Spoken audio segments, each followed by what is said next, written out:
Hi, I'm Eduardo from Cooking Point in Madrid, Spain. Today I'd like to show you how we make Ensaladilla Rusa, which is the Spanish version of the Russian salad. You know, by its name, you might know that the Russian salad was created in Russia in the late 19th century by a Belgian chef, but from there it moved to the rest of the Europe, where each country added their local touch to it. In Spain, it's considered a staple and present in almost any tapas bar or informal party, given that it's quite easy to make, very handy and very filling, which is ideal for these summer dinners with hungry teenagers, I can tell you.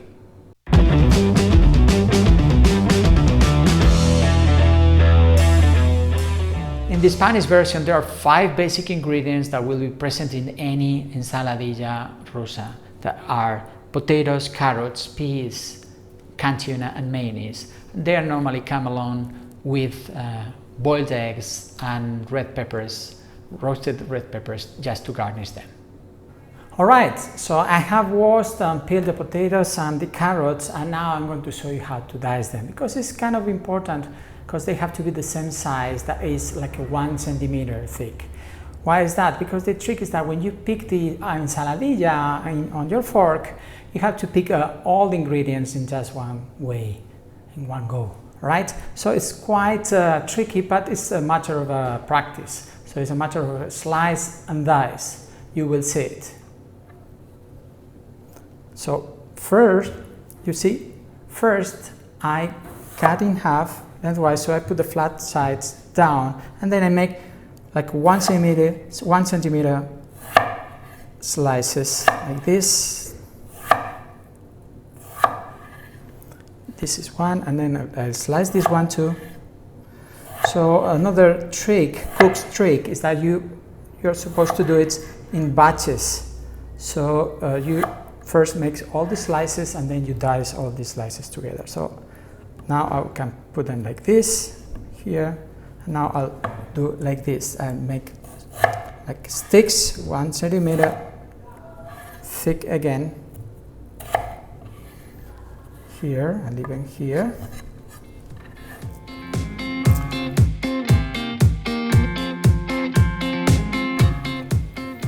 And then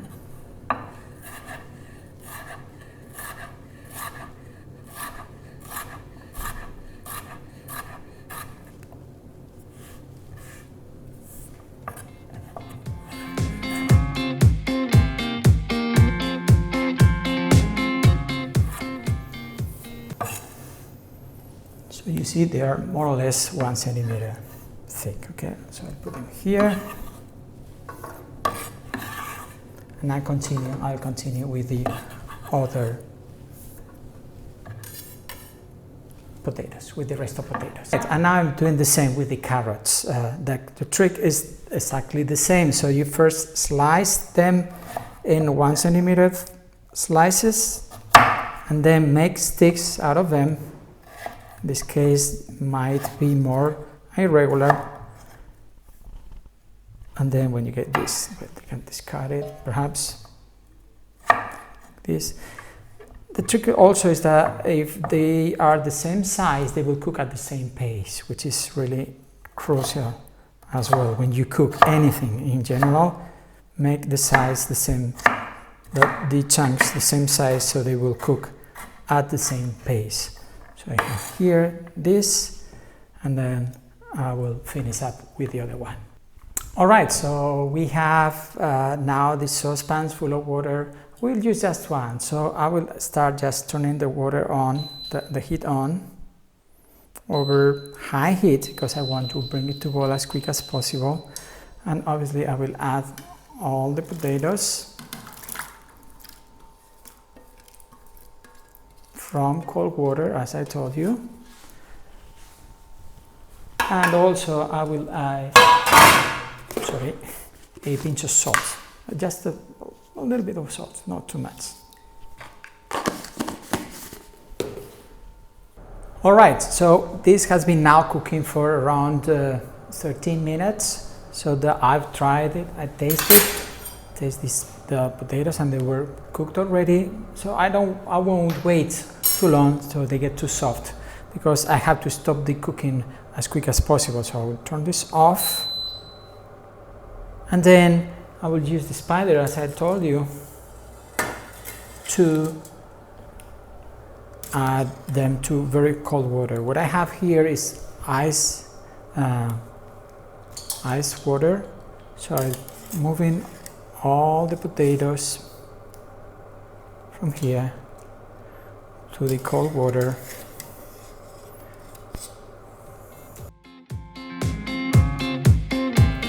And what I will do immediately is to add the carrots, and then keep them boiling for, again, the carrots need a little less, so perhaps 10 minutes, we'll see. We don't need to add any salt anymore because we added salt before. Alright, so this now has been cooking for 11 minutes, so I think it's done. I tried them and we're done already, so I will stop it. And in this case, as we don't need the hot water, I can directly rinse them. So for that, I will use a rinser, and carefully, actually I used to turn on the tap like this, just to keep the pipes from getting too hot.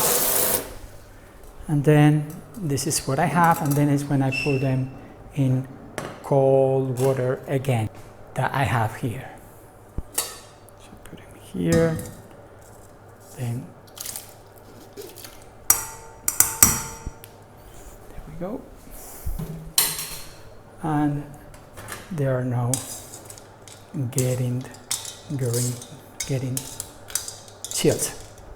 Okay, I will rinse them in a minute, and then we'll have both things ready to be mixed with the peas, mayonnaise, eggs, and olives. We'll see. All right, so this has been rinsing, so it's pretty dry. It's important they get no water, because otherwise it will be very watery. So I will put them together with the potatoes. Okay. And also I will add the green peas. You know, green peas that we are using are canned green peas, but you can buy them frozen and then boil them the same we did with the carrots and potatoes. Okay, the ratios are, you know, the potato has to be the predominant in the mix. So you mix them carefully, not to break the dice.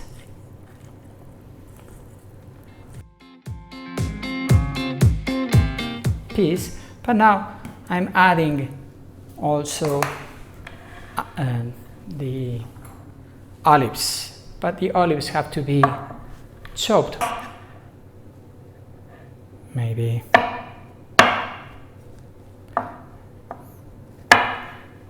like this.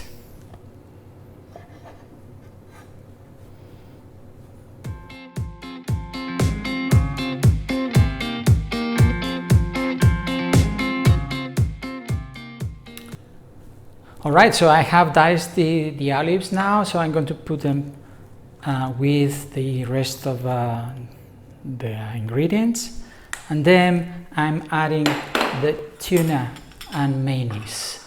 But before I add the tuna, I will have to make it smaller, so I can use a spoon or just my fingers, but I will do it with a spoon. Okay, so I just put them all around.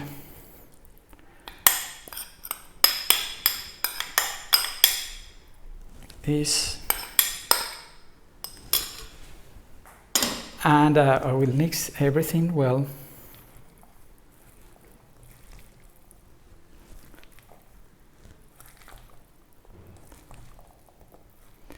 And then I will add the mayonnaise that I did. By the way, there is another video where I show you how to make it. It's really basic with pantry ingredients like oil, vinegar, egg, and salt. You can make it in just 1 minute with a blender. All right. So I'm adding It's quite a lot. It's like 300 grams, but I will do it gradually just in case we need to, you know, fix it if we add too much or too little. All right, but it has to be kind of soggy, yeah. So, for example, yeah, we need to add more here. So I will add some more. Yeah, probably the whole thing. And you see, I didn't add any salt nor pepper yet. I will wait for the end, because the mayonnaise that we prepare for this purpose used to be quite strong, quite salty. So you're not supposed to need to add extra salt in this case. But I will taste it. I have to check how salty it is. Beautiful. Also, it is soggy, a bit soggy, so the mayonnaise is really making it very silky in a way. Okay, so I'm going to put this in the refrigerator. Meanwhile, it chills a bit more. I will prepare the garnish and the decoration for the final presentation. Well, for the presentation, you could almost use anything, but here in Spain it's quite common to use this type of peppers we call pimientos de piquillo, that used to be they're roasted and then are packed in sort of this kind of glass tins. And then I will use also eggs. We'll chop them just to garnish around, to sprinkle on the ensaladilla. So what I do is I cut it like this, so I make it flat like this, and then I will put it like this, and then make thin strings because I want to use them like threads or something similar, like strings, to sprinkle on the ensaladilla. Okay. This one.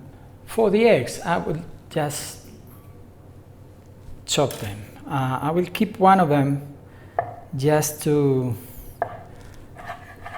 I will mince them somehow. Like chopping parsley.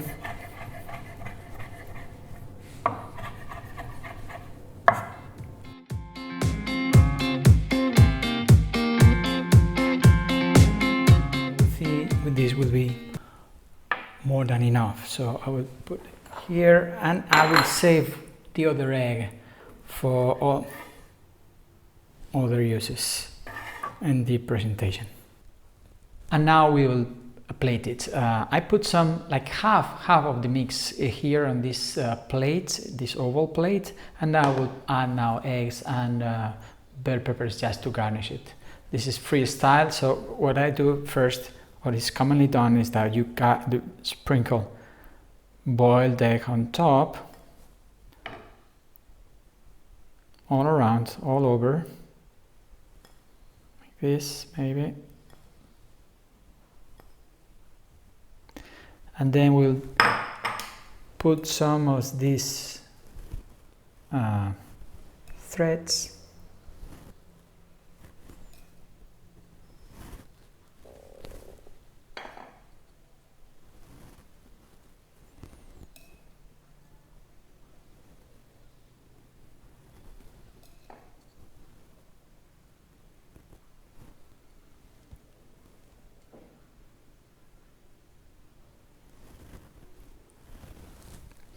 And finally,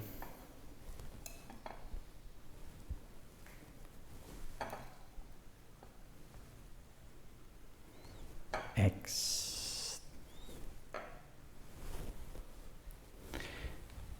This might be for 2 people. So this is the genuine Ensaladilla Rusa, the Spanish version of the Russian salad. I hope you like it. If you like this video, don't forget to follow us on social media and check out our website for more recipes and posts about the Spanish food.